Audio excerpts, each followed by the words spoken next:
একজন পুরুষের রোজগারের উপর পর্যায়ক্রমে কার হক বেশি, স্ত্রী সন্তানের নাকি মা বাবা ভাই বোনের? দেখুন, মা বাবার সাথে কারো কোনো তুলনা চলে না হক আদায় করার ক্ষেত্রে। হক আদায় মানে শুধু টাকা পয়সা খরচ করা না।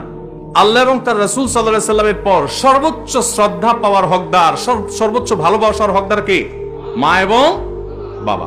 মা বাবার চাইতে বেশি ভালোবাসা পাওয়ার হকদার পৃথিবীতে আর কেউ, শ্রদ্ধার হকদার আর কেউ। কিন্তু অর্থ ব্যয় করার ব্যাপারটা একটু ভিন্ন। স্ত্রী যদি থাকে তাহলে প্রত্যেক স্বামীর উপরে কর্তব্য তার স্ত্রীর ভরণ পোষণের ব্যবস্থা করা। মা বাবার যদি টাকা পয়সার অভাব না থাকে, নিজেদের যা চেষ্টা তারা যদি চলতে পারেন, তাহলে শরীয়ত সন্তানের উপরে সন্তানের বাবা মার ভরণ পোষণ দেওয়াটাকে ফরজ করেনি। কথা কি বুঝতে পারছেন? কিন্তু মা বাবার প্রতি শ্রদ্ধা দেখানো, তাদের জন্য অর্থকড়ি নফল হিসাবেও খরচ করা, এটা আমৃত্যু, এমনকি মৃত্যুর পরেও করতে হবে, আজীবন করতে হবে, মৃত্যুর পরেও করতে হবে। স্ত্রীর সাথে তো যতদিন বৈবাহিক সম্পর্ক থাকে ততদিন, বৈবাহিক সম্পর্ক না থাকলে তখন আর তার ভরণ পোষণ আবশ্যক হবে না। অতএব এটা দেখে কেউ আবার এটা মনে করেন না যে ইসলাম কি মা বাবার উপর স্ত্রীকে অগ্রাধিকার দিয়েছে কিনা, মোটেই না।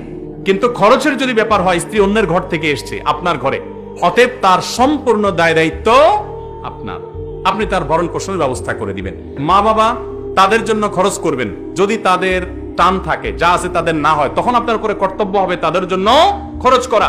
আপনি 10,000 টাকা ইনকাম করেছেন, মা বাবার কোনো ইনকাম সোর্স নাই, আপনি না দিলে তারা আর খেতে পাবে না, অন্য কোনো সন্তান নাই বা তারা দেয় না, তখন আপনি স্ত্রীর জন্য যদি 5,000 খরচ করেন, মা বাবার জন্য আপনাকে 5,000 খরচ করতে, 5,000ই খরচ করতে এমন কোনো কথা নাই, তাদের ভরণ পোষণের ব্যবস্থা করতে হবে।